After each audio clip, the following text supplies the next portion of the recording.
Okay, I felt compelled to do this follow-up video right here. Remember when I did a video just the other day, it was a live stream about this guy right here? This guy's name is Rodney Rousanne. He used to be with LAXPD. He was an officer for 24 years, he tells us. And he says, I pretty much wasn't corrupt, okay? I'm going to give you his exact words here in a second. But the reason I want to do this video, this follow-up video, this is on a new video that he's done. We're going to go over some of his old video and what he said. The reason I'm compelled to do this follow-up video, this update video, is because of the comments that I'm reading underneath his video. He's gaining traction. He's gaining popularity. He's gaining views. And I feel like that sometimes these cops or these ex-cops do this because they see that there's a market for people who used to be cops and now they're constitutional cops. Now the light bulb has come on and they're looking back at their past careers and they're letting people know, hey, the police department there was corrupt. I became a good guy and they kicked me out. So there's this massive market, and there is. And on one level, it's expected and it's kind of right that you would get people who are actually in the inner sanctum of the Fraternal Order of Police. They were behind the badge. They were fellow Thin Blue Line members. They were in the Fraternal Order of Police. They were back in the blue. They were watching their fellow gang members and covering for them. And they were a part of this corrupt process. But the reason I want to highlight this guy, and the reason I've highlighted people like Dominic Izzo, is because I feel like they're trying to tap into a market for their own gain. And they're actually making the mentality, the psyche of the American public even worse than it was before, because they're actually not telling the whole truth. They're not talking about the undiluted, unfiltered facts about what's actually going on in police departments and what they were a part of. And then they do this massive downplay campaign. I'm going to play for you just a little bit just to recap what he said in the previous video. And then this video right here that he just uploaded a day ago, yesterday, I'm going to show you that it gets even worse. And the more this guy talks, the more he, like I said in the last video, sinks in the quicksand of his own corruption. And it's quite delusional. Listen to this. Are there any good police officers, or all police officers are corrupt? And, you know, I was a police officer for 24 years, and I'd like to think that I wasn't corrupt. And, you know, I got many family. I'd like to think that I wasn't corrupt. You know if you were corrupt or if you weren't corrupt. You know if you were a light shining in the darkness or if you were darkness itself. You would know, unless you're delusional. Members, you know, my brothers and everybody else is still police officers, and I don't think they're corrupt. But what happens? I don't think they're corrupt. You would say, I know they're not corrupt. These people are a cut above the rest. They are of sound moral character, and they would never, ever do anything to tarnish their credibility or their reputation. Within the system is oftentimes the good officers can't come forward, because if you say anything, then you're ostracized, you're called what they blackball, blacklisted. So if you don't say anything, then you're a part of the system. You're as corrupt as they are. You are complicit in their crimes. Now I want to show you this new video right here. And like I said, the reason I want to do this update is because of all the positive comments. There are negative comments against what this guy's saying, but look at his like-dislike ratio. 331 likes to 2 dislikes. I don't know if you can see that. Look at that. And even in the last video, 536 likes to 4 dislikes. You got to be kidding me. Especially when there are a lot of bad comments. It's like, where are all the negative thumbs downs going? 3 types of police: bad cops, coward cops, and unicorns. Totally agree. In other words, they don't exist. So here's what he's saying today. Of office, I want to talk about it. I recently did a video, and in the title it says, are all cops corrupt? And absolutely, I don't think all cops are corrupt, but I think it's a culture and it's a system that individuals get involved with. So they're not necessarily corrupt, but they often allow the corruption to occur and happen. So if they let the corruption occur and happen, how can you not call them corrupt? It's like, Hey, I know this guy. He became a part of the Gambino crime family, and I don't think he was corrupt, but anytime he saw Guido breaking the kneecaps of, say, Susie down in apartment 101 for not paying the Gambino crime family extortion fee, or the last time they went to the fish market or the corner convenience store and threatened to kill somebody or burn their establishment down because they didn't pay the 10% Gambino crime family tax, and I watched them break their kneecaps, I didn't say anything. But I don't think I was corrupt. Well, if you didn't say anything and you didn't do anything to stop the corruption and the outright evil and brutality, then you were a part of the system that is corrupt. In other words, you were corrupt yourself. You can't be part of the Gambino crime family and not be a part of the criminal activity that the Gambino crime family is known for. Similarly, you can't be a part of law enforcement. We know what the Mullen Commission says. I don't have to bring it up right here. Just type in Mullen Commission conclusion. They concluded that the entire New York City Police Department was mired in massive police criminality, brutality, and corruption. The entire police department from top to bottom, there was no good in it. And this is the Mullen Commission off the backs of the Knapp Commission from the 1970s, who also found the New York City Police Department, the NYPD, as corrupt as the day is long. So you can't say when a cop is part of a crime ring, a known criminal organization, you can't say, I don't know if he was corrupt or not. You can absolutely say, I know for a fact he was corrupt because he was part of a corrupt organization. And when he saw corruption and criminality and brutality and evil and violence initiated against peaceful people, he kept his mouth shut. In other words, he was part of the corruption, but this guy won't say it. He will not say it.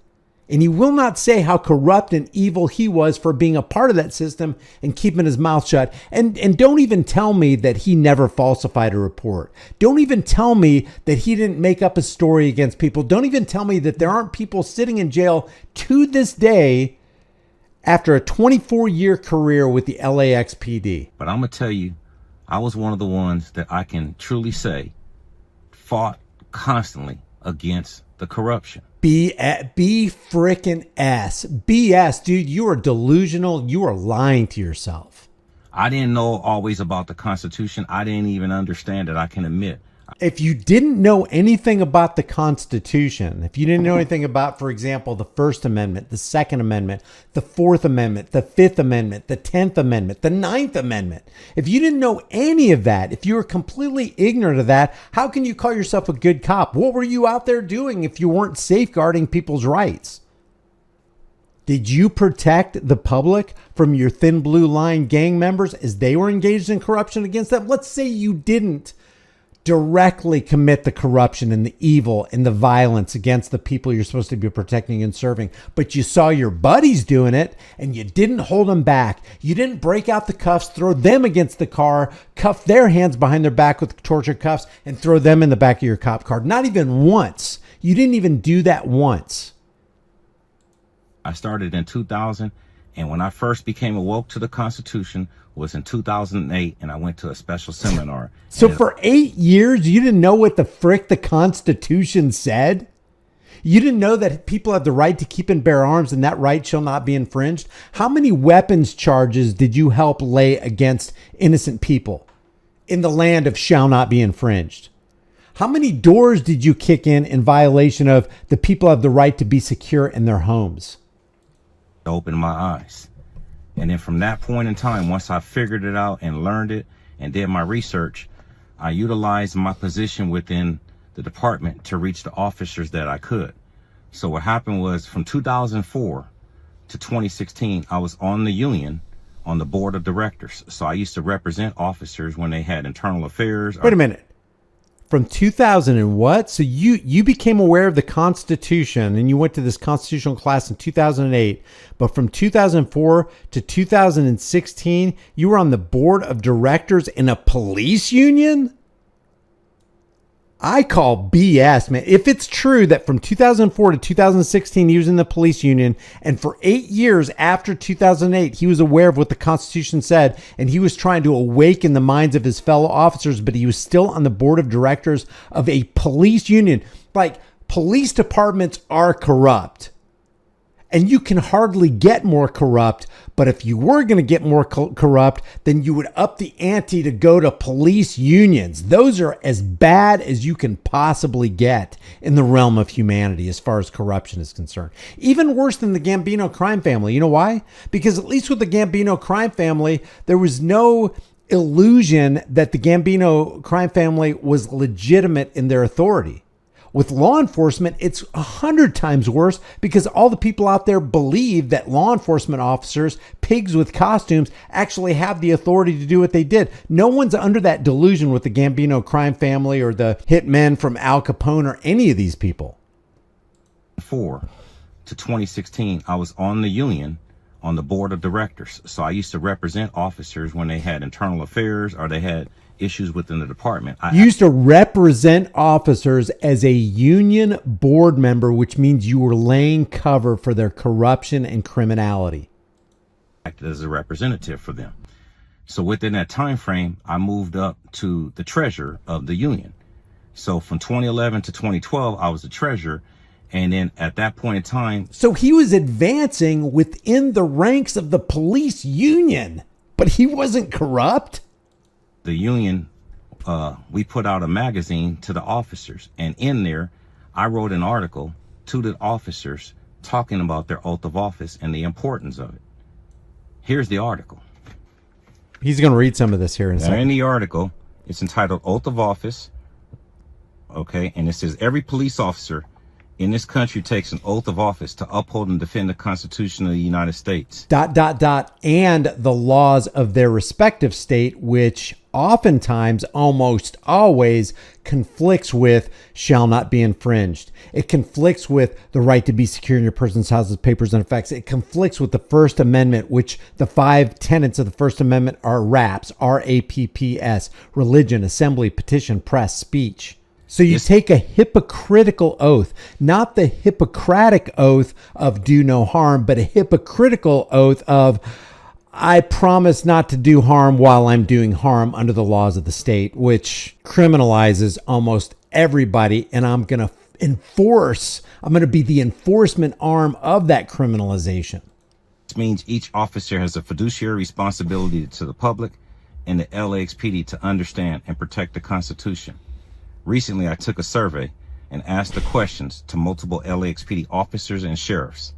And to my surprise, not one had ever read the Constitution. I then posed another question to those individuals. How can one defend and protect something they have never read? The majority of responses I received were that the Constitution is outdated and does not apply to the laws today. So not only did they not read the Constitution, not only were they ignorant of the Constitution, they don't even think the Constitution applies today. But this guy made an argument at the beginning of this video. I think most cops are okay. I don't think most cops are corrupt, but they are part of a corrupt system. In the middle of the article, you can see it says, I encourage each officer to obtain a copy of the Constitution and Bill of Rights and read them over and over until you fully understand the information. Now, this was written in 2011. I wrote this article. Now, after writing this article, it took 6 months and I was terminated from my employment.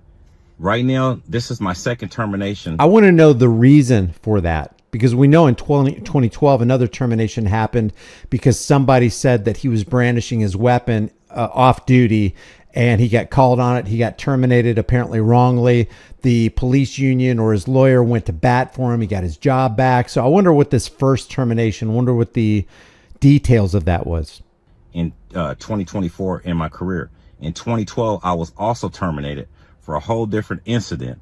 And I had to represent myself and I got reinstated with absolutely no discipline because it was a bogus case the department had brought against me. But it just showed they framed me.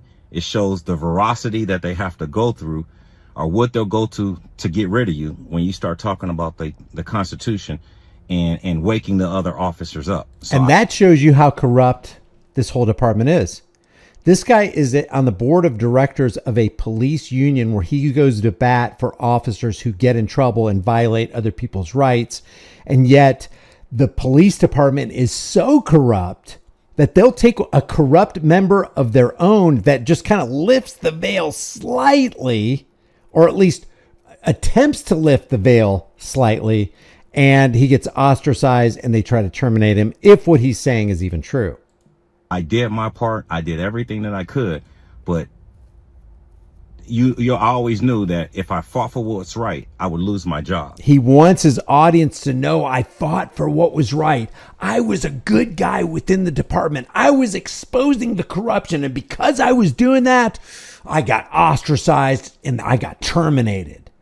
I don't believe one word this guy says.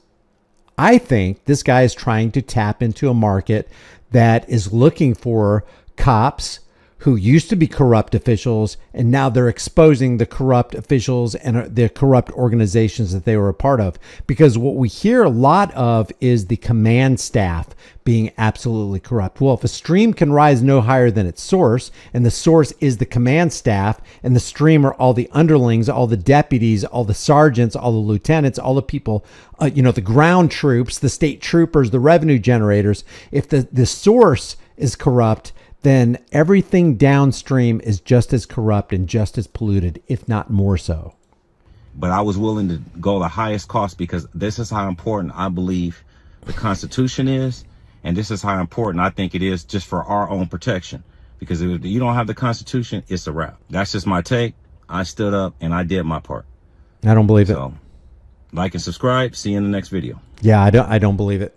I don't believe this guy. Let me know if you believe this guy. If you believe him, if you don't believe him, leave your thoughts in the comment section below. If you haven't done already, subscribe to this channel, hit the bell notification icon, give it a thumbs up, share it with everybody, and don't forget to subscribe to my brand new YouTube channel called The Disturbing Illusion, where we expose the left versus right paradigm light in politics, just like we expose the corruption in law enforcement. If you want to support the channel further, grab a hard-hitting conversation starting design from the store. You can put on a shirt, hoodie, mug, hat, cell phone case, pillowcase, whatever you want. Become a channel member, but more importantly, understand what your rights are and be willing to fight for their rights, because in times of universal deceit, telling the truth is a revolutionary act. I will see you in the next video.